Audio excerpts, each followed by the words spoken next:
Video compression यानी कि video file को हम लोग अब कंप्रेस करने की टेक्निक सीखने वाले हैं, कैसे वीडियो फाइल्स कंप्रेस की जाती है। ठीक है, तो उसको सीखने से पहले वीडियो से रिलेटेड कुछ टर्म्स होती है जिनको हमको पहले सीखना पड़ेगा। बहुत सारी ऐसी चीज़ें हैं जो वीडियो कंप्रेशन में हम लोग यूज़ करेंगे, जिन टर्म्स को, जिन चीज़ों को। तो पहले उन चीज़ों को हम लोग समझेंगे, देन वीडियो कंप्रेशन की टेक्निक क्या होती है वो हम पढ़ेंगे। ठीक है, तो वीडियो एज वी नो कि क्या होता है, कलेक्शन ऑफ मल्टीपल फ्रेम्स है। ठीक, जैसे हमने एक इमेज कंप्रेशन पढ़ा था, जेपीईजी कंप्रेशन पढ़ा था इमेज कंप्रेशन के अंदर, तो उसमें हम एक स्टिल इमेज को कैसे कंप्रेस कर सकते हैं उसकी टेक्निक हमने देखी थी। ठीक, अब यहाँ पर हम लोग क्या करने वाले हैं, अपने पास ऐसी बहुत सारी इमेजेस हैं जिनको कलेक्टिवली हम वीडियो कहते हैं। जब वो ऐसे फास्ट स्पीड पे रन होती है तब हम उनको क्या कहते हैं, वीडियो। तो यहाँ पर हम वो पार्ट भी यूज करेंगे जो हमने इमेज कंप्रेशन में पढ़ा था, साथ ही साथ न्यू पार्ट्स भी पढ़ेंगे। ठीक है, दोनों को मिलाकर कलेक्टिवली हम लोग वीडियो कंप्रेशन कहेंगे।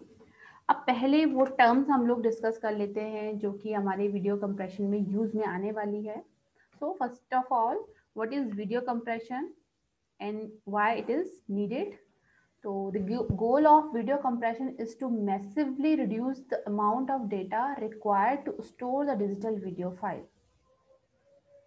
आपको पता है कि कोई भी वीडियो हो, जैसे मूवी है या कोई वीडियो क्लिप या कोई आपने खुद ने रिकॉर्डिंग की है, वो वीडियो साइज बहुत ज़्यादा वो कंज्यूम करती है। क्यों? क्योंकि जहाँ पर एक इमेज आपका कुछ केबीज में ले रही है, वहां पर अगर एक सेकंड के अंदर 60, 70, 100 फ्रेम्स हैं और वो वीडियो अपने आप में पूरी घंटों की है या मिनटों की है, तो आप सोच सकते हैं जब एक सेकंड में वो 60 पिक्चर ले रही है, ठीक है, तो वो एक मिनट में कितनी लेगी, और एक मिनट में इतनी ले रही है तो वो 60 मिनट में, और उससे भी ज्यादा अगर आपकी 2-3 आवर्स की 3 आवर्स की मूवी है तो वो कितने फ्रेम्स ऐसे कैप्चर करेगी। तो कलेक्टिवली उसका साइज अपने आप बढ़ जाएगा। तो उसको हमको रिड्यूस करना होता है उस साइज को, किस टेक्निक से? वीडियो कंप्रेशन टेक्निक से, while retaining the quality of the original video.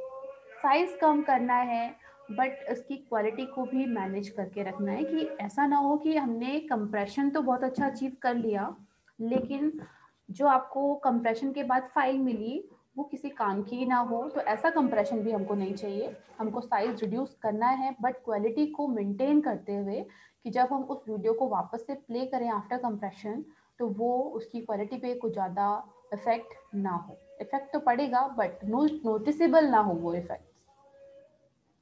अब यहाँ पर कुछ फैक्टर्स आते हैं जो कंप्रेशन के साथ में एसोसिएटेड होते हैं अपने।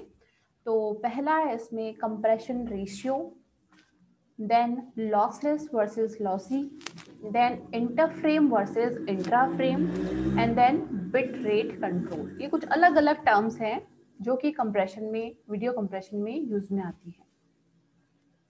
इसमें से लॉसलेस वर्सेस लॉसी को आप जानते हो अच्छे से, वो हमने टेक्निक्स पढ़ी है। ठीक है, बाकी की चीजें क्या होती है, कंप्रेशन रेशियो, इंटरफ्रेम और इंट्राफ्रेम क्या होता है, और बिट रेट कंट्रोल क्या होता है, वो हम इसमें नेक्स्ट स्लाइड्स में देखेंगे। तो पहला जो फैक्टर है that is compression ratio. Compression ratio. The compression ratio relates the numerical representation of the original video in comparison to the compressed video. देखो, अपने पास जो फाइल होती है विदाउट कंप्रेशन वो कैसी थी और आफ्टर कंप्रेशन वो कैसी है, उसके बीच के जो हम कह सकते हैं न्यूमेरिकल रिप्रेजेंटेशन है, जो कंपैरिजन है, उसको हम कहते हैं कंप्रेशन रेशियो। जैसे सपोज हमने क्या किया, एक स्प्रिंग है, ठीक है, स्प्रिंग को ही हमने समझा था, एग्जांपल लिया था कंप्रेशन क्या होता है, मतलब छोटा सा सिंपल सा एग्जांपल था कि स्प्रिंग को हम क्या कर देते हैं, इसको साइज को थोड़ा कम करने के लिए, पैकिंग के लिए हम उसको क्या कर देते हैं, प्रेस करके उसके साइज को छोटा कर देते हैं, बाइंड अप कर देते हैं। तो अब लेट सपोज कि हम क्या कर रहे हैं, एक जो स्प्रिंग अपनी फुल फॉर्म में है, वो इतनी लेंथ है उसकी, हमने उसको कंप्रेस किया तो बिल्कुल वो अपना 1/4 हो गई है साइज में। ठीक है, तो इसका मतलब अब उसका रेशियो क्या है, जहां पर पहले एक स्प्रिंग आ रही थी जिस पैकेट में, अब उसमें 4 स्प्रिंग आएगी, तो रेशियो क्या हुआ, 4:1। यानी कि 4 की जगह पर अब 1 ही हम यूज में ले रहे हैं, ठीक है, या 1 की जगह पर हम 4 रख सकते हैं, मतलब 4 into 1 का है, हमने 4 गुना उसको कम कर दिया है। तो यहाँ पर भी अपनी जो ओरिजिनल फाइल होती है उसका कुछ साइज होगा, अब उसको कंप्रेस करके हमने कितना कम कर दिया, उसके बीच के डिफरेंस को हम क्या बोलेंगे, कंप्रेशन रेशियो। अब इसको समझते कैसे हैं, फॉर एग्जाम्पल 200:1 यानी कि 200:1 compression ratio means that the original video is represented by number 200. In comparison, the compressed video is represented by a smaller number, in this case that is 1. यानी कि जहां पर पहले 200 आपके नंबर यूज हो रहे थे किसी पार्ट को शो करने के लिए, अब वहां पर 1 ही नंबर शो कर रहा है उस चीज को, ठीक है। तो ये रेशियो क्या बना, 200:1। तो 200 गुना हमने उसको क्या कर दिया, कम कर दिया है। सिंपल सा हम इसको ऐसे मान सकते हैं, जहां पर 200 बिट रिक्वायर्ड थी वहां पर 1 बिट से हम काम चला रहे हैं, ठीक। बट इतना ज्यादा हैवी कंप्रेशन हम यूज में लेते नहीं है क्योंकि क्वालिटी वहां पर बहुत ज्यादा लॉस हो जाती है। तो कंप्रेशन रेशियो हमेशा थोड़ा कम होता है, 15:1, 80, मैक्सिमम 80:1, इस तरह से 20:1:1 इस तरह से होता है, ठीक। तो यहाँ पर एक एग्जाम्पल है कि 200:1 का मतलब क्या है। विद MPEG, क्योंकि हमारा जो वीडियो कंप्रेशन है वो स्टैंडर्ड क्या है उसका, MPG, MPEG जो हम पढ़ने वाले हैं उसको फॉलो करेंगे हम लोग। जैसे हमने इमेज कंप्रेशन में क्या यूज किया था, JPEG, यहाँ पर हम MPEG कंप्रेशन को पढ़ेंगे फॉर वीडियो कंप्रेशन, ठीक है। Compression ratio is 100:1 are common with good image quality. MPEG का जो कंप्रेशन रेशियो होता है वो 100:1 है विद गुड इमेज क्वालिटी। ये हमको क्वालिटी भी देता है और कंप्रेशन भी बहुत अच्छा देता है, इसलिए स्टैंडर्ड कंप्रेशन टेक्निक है MPEG। Motion JPEG provides ratio ranging from 15:1 to 80:1, although 20:1 is about the maximum for maintaining a good image quality, ठीक है। तो JPEG में ये हमको क्या मिलता है, 15:1, 80:1, 20:1, और यहाँ पर MPEG हमको 100:1 प्रोवाइड करता है। दैट मीन्स जहाँ पर 100 नंबर्स मिलकर के किसी चीज को शो कर रहे थे, अब 1 ही शो कर रहा है उस अकेली चीज को। तो अगर अपने उस पूरे डॉक्यूमेंट में 200, 200, 200, तो वहाँ पर 1, 1, 1 इस तरह से हम उतनी बिट्स को हमने वहाँ पर कम कर दिया और ओवरऑल हमको कंप्रेशन वहाँ पर प्रोवाइड हो गया। तो that is called compression ratio.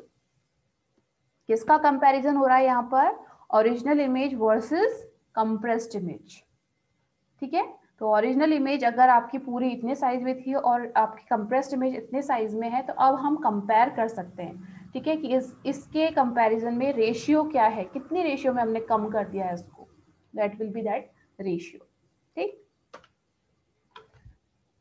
Now next one is lossless versus lossy. तो लॉसलेस और लॉसी टेक्निक्स हमने पढ़ी है, यहाँ पर भी मीनिंग बिल्कुल सेम है। In lossless compression, data is not altered or lost in the process of compression or decompression, ठीक है। lossless में कोई data loss नहीं होता है। Some example of lossless के क्या क्या example थे हमारे, run length encoding, Lampel Ziv encoding, Huffman encoding।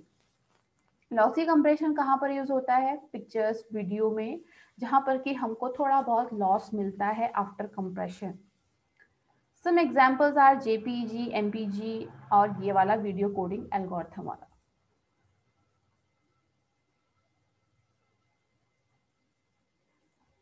ठीक। तो ये भी चीजें अभी आगे अपने वीडियो कंप्रेशन में काम में आएगी। तो ये एक रिपीटिशन टाइप का हो गया लॉसलेस वर्सेस लॉसी का, ठीक है। तो अब ये जो तीनों टेक्निक आपने पढ़ी थी वो किसके अंदर आती है, लॉसलेस के अंदर। और ये जो हम एक टेक्निक पढ़ चुके हैं और ये वाली टेक्निक आप पढ़ रहे हैं वीडियो कंप्रेशन के लिए, तो ये अपनी लॉसी मेथड में आती है।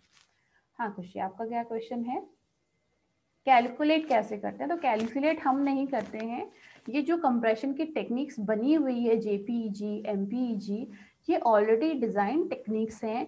तो यहाँ पर कंप्रेशन रेशियो क्या होता है, आप इसका फिक्स होता है, ठीक है, कि JPEG वर्जन ये है तो ये कितना कंप्रेशन रेशियो इसका है, MPEG का कितना कंप्रेशन रेशियो है, वो गिवन है, वो पहले ही सेट है, उसको कैलकुलेट नहीं करते हैं। वो ऑलरेडी उसके जब हम डिटेल्स पढ़ेंगे किसी कंप्रेशन के, जैसे MPEG का आप पढ़ो तो उसमें मिल जाएगा कि इतने रेशियो, इतने का कंप्रेशन रेशियो है इसका, ठीक है। Now inter frame versus intra frame, बहुत बहुत बहुत इंपॉर्टेंट टर्म है वीडियो कंप्रेशन के हिसाब से। इस चीज़ को एक बार आप यहाँ पे समझ लेना, तो ये वीडियो कंप्रेशन के अंदर भी टर्मिनोलॉजी काम में आएगी, तो वहाँ पर इसका मीनिंग आपको अभी क्लियर हो गया, तो वहाँ पर कोई प्रॉब्लम नहीं आएगी। ठीक है, inter frame and intra frame. अब यहाँ पर एक चीज का मीनिंग आप लोग को क्लियर होना चाहिए, what is frame, what is frame. In intra बोले या इंटर बोले, दोनों में एक चीज कॉमन है, दैट इज फ्रेम। ठीक है, तो फ्रेम का मतलब अपनी जो वीडियो प्ले हो रही है उसमें एक सेकंड के अंदर जो पिक्चर्स मूव होती है उनको हम क्या कहते हैं, फ्रेम्स कहते हैं। ठीक है, वहां पर इमेज या पिक्चर नहीं कहते हम उसको, वहां पर हम उसको क्या कहते हैं, फ्रेम्स। कि इस वीडियो की एक सेकंड के अंदर 60 फ्रेम पर सेकंड है, FPS जिसकी यूनिट होती है, फ्रेम पर सेकंड कितने आ रहे हैं इसके अंदर, होता है ना। तो इमेज या सॉरी वीडियो के अंदर जो पिक्चर्स अपनी मूव होती है फटाफट एक दूसरे के ऊपर ओवरलैप आती हैं, सबको क्या बोलते हैं हम, फ्रेम बोलते हैं। इतना क्लियर है। अब दो टाइप के होते हैं ये, हाँ, collection of images is frame in this, right. ठीक है प्रथम, ये भी सही है कि जो इमेजेस हैं इसके अंदर, वीडियो के अंदर डिफरेंट डिफरेंट, उनको हम क्या कहते हैं, फ्रेम्स कहते हैं।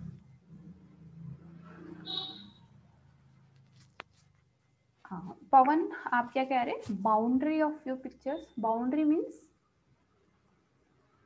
नो, ये वो वाला फ्रेम नहीं है। फोटो फ्रेम की बात नहीं हो रही है, आप मजाक कर रहे हो या आई डोंट नो। ठीक है, तो फ्रेम वो वाला फ्रेम नहीं।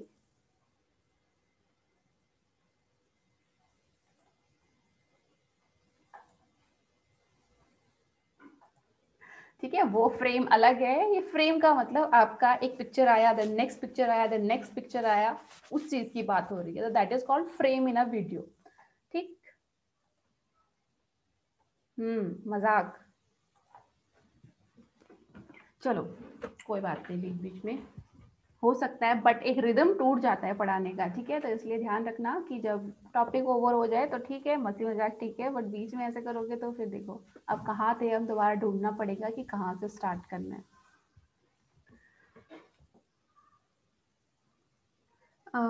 कुणाल आप क्या बोल रहे हैं, फ्रेम की लेंथ एक सेकंड से कम हो सकती है। फ्रेम की लेंथ का मतलब,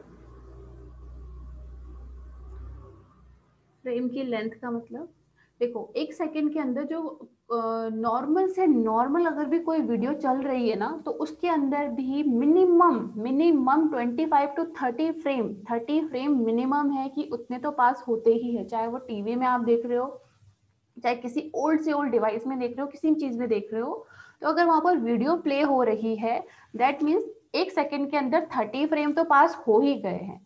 अब एडवांस जो डिवाइसेस हैं, एडवांस जो टेक्नोलॉजी आ रही है, वहां पर फ्रेम, नंबर ऑफ फ्रेम बढ़ गए हैं, 60 फ्रेम पर सेकेंड, 100 फ्रेम पर सेकेंड, इस तरह से।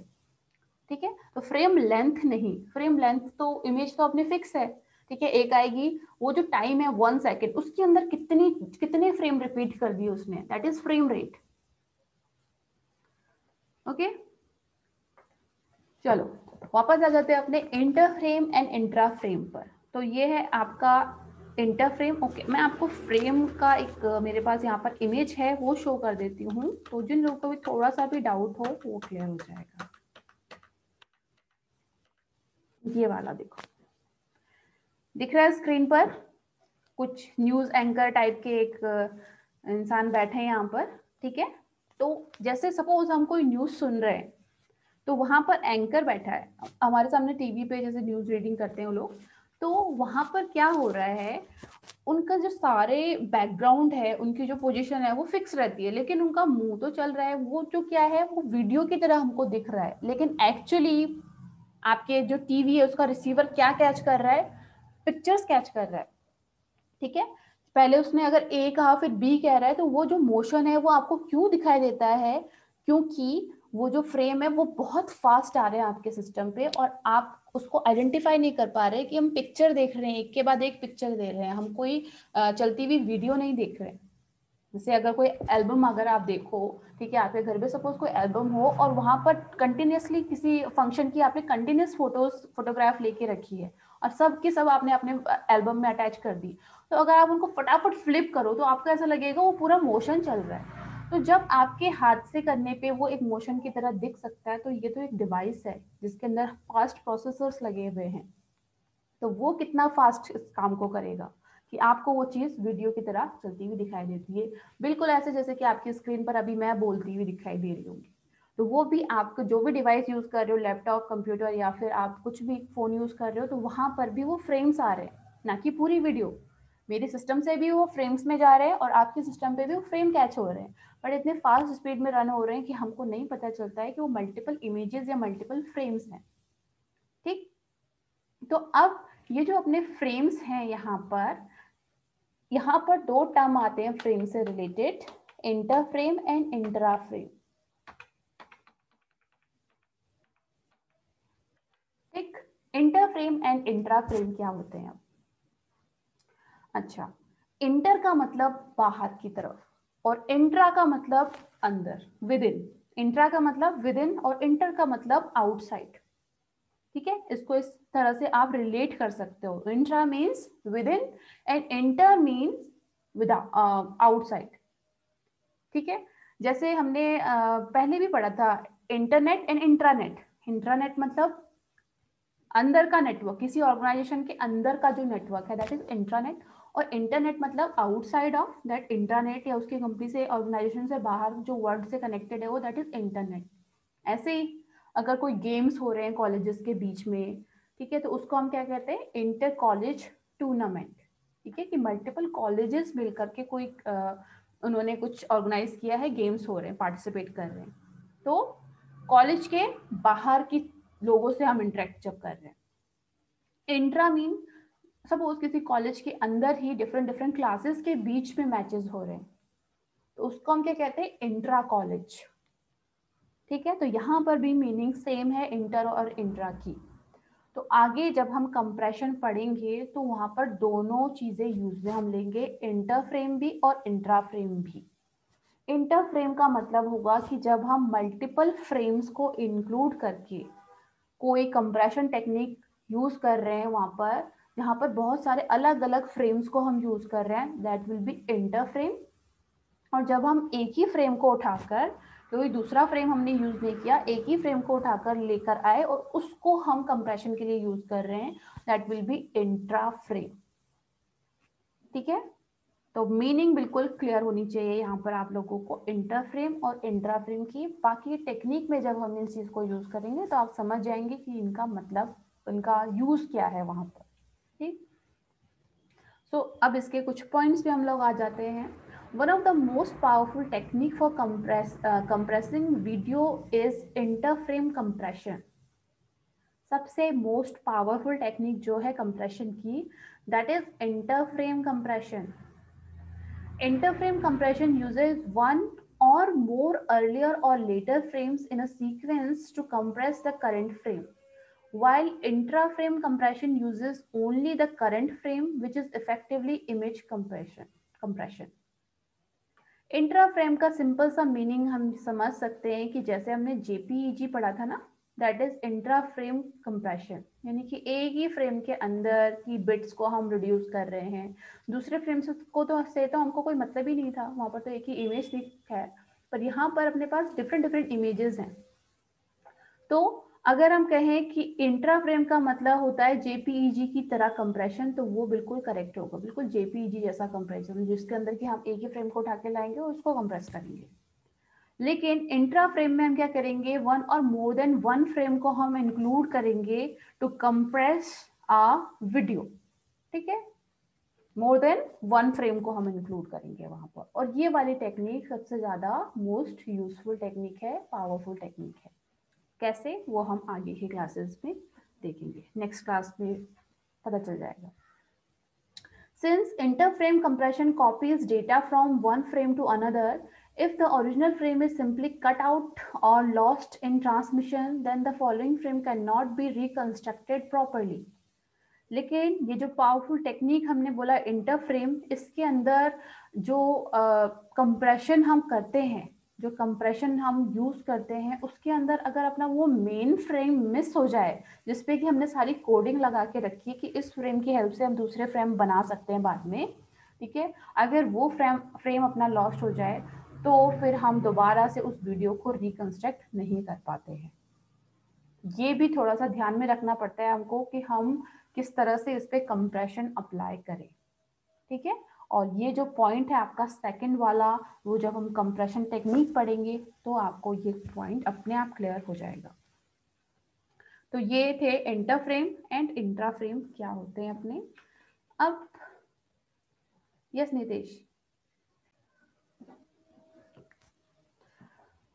a video bit rate is the number of bits that are processed in a unit of time। Video bit rate एक टर्मिनोलॉजी आती है अपनी वीडियो कंप्रेशन के अंदर, जिसका मतलब होता है number of bits that are processed in a unit of time. एक यूनिट ऑफ टाइम में कितने नंबर ऑफ बिट को प्रोसेस कर रही है एक वीडियो, वो उसका बिट रेट कंट्रोल होता है। Higher bit rate will accommodate higher image quality in the video output. अब किसी वीडियो की क्वालिटी कितनी अच्छी है वो डिपेंड करती है उसके बिट रेट कंट्रोल पर। तो जिस वीडियो का हायर बिट रेट होगा उसका इमेज क्वालिटी, उसका क्वालिटी मतलब जो उसमें इमेजेस आ रही है उस वीडियो में, वो उसका उतना ही अच्छा होगा।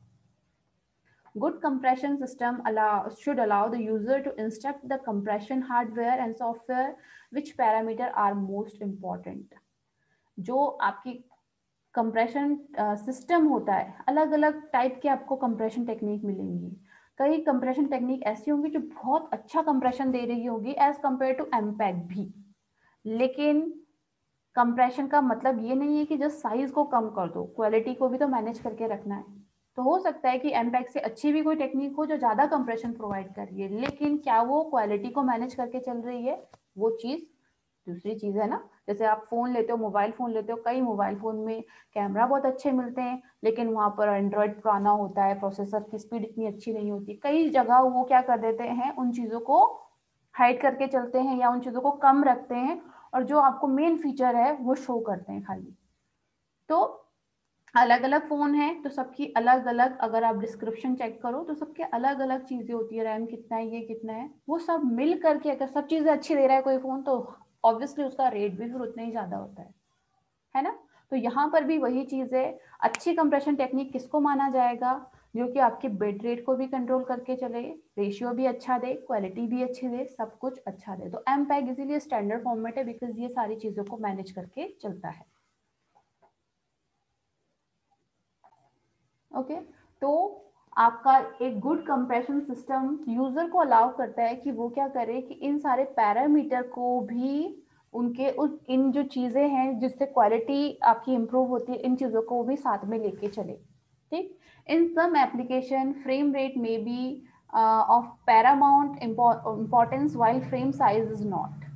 ठीक है, कुछ एप्लीकेशंस होती है, अलग अलग एप्लीकेशन के अकॉर्डिंग, ठीक है, कुछ जगहों पर हमको क्या होता है, फ्रेम रेट ज्यादा चाहिए होता है, कई जगह पर आपको आपको बिट रेट ज्यादा चाहिए होता है, क्वालिटी चाहिए होती है, जैसे लोगोज वगैरह होते हैं तो लोगो वगैरह में आपको क्वालिटी ज्यादा अच्छी चाहिए होती है, या फिर आप कहीं कोई वीडियो अगर आप मूवी है एचडी है वहाँ पर आपको पिक्चर क्वालिटी से ज़्यादा मतलब होता है। तो उसके अकॉर्डिंग अगर आपका कंप्रेशन जो आप टेक्निक अप्लाई कर रहे हो वो उस रिक्वायरमेंट को फुलफिल करना चाहिए। तो इस हिसाब से अपने पास अलग अलग कंप्रेशन टेक्निक्स होती हैं। ठीक, तो इसमें लास्ट के 2 पॉइंट यही दिए हुए हैं कि अकॉर्डिंग टू एप्लीकेशन यूजर को क्या चीजें चाहिए और क्या चीजें नहीं चाहिए। जस्ट लाइक आपको मोबाइल फोन में क्या फीचर्स चाहिए और क्या नहीं चाहिए। सपोज एक बॉय है, उसको क्या चाहिए, गेम्स खेलने हैं, बहुत हैवी गेम्स खेलने हैं, तो वो क्या सर्च करेंगे अपने लिए मोबाइल फोन के अंदर, प्रोसेसर, रैम, ये चीजें ज्यादा फाइंड करेंगे। वहीं दूसरी तरफ एक गर्ल है, सपोज उसी की सिस्टर है, उसको भी फोन चाहिए लेकिन उसको किससे मतलब है, कैमरा क्वालिटी अच्छा होना चाहिए, ठीक है, और उसका एचडी सपोर्ट करना चाहिए वीडियो वगैरह में। तो दोनों की रिक्वायरमेंट अलग अलग है, तो वो दोनों अपने ही रिक्वायरमेंट के अकॉर्डिंग फोन सर्च करेंगे। तो यहाँ पर भी यही है कि यूजर की क्या रिक्वायरमेंट है, उन रिक्वायरमेंट के अकॉर्डिंग वो अपने लिए कंप्रेशन टेक्निक यूज कर सकते हैं। ठीक, तो ये कुछ रिलेटेड टर्म्स थे वीडियो कंप्रेशन से। अब इसके बाद हम नेक्स्ट क्लास में पढ़ेंगे वीडियो कंप्रेशन अपना क्या होता है। ठीक, चलो आज के लिए इतना ही रखते हैं हम लोग, बाकी किसी को कोई क्वेरी हो तो पूछ सकते हैं।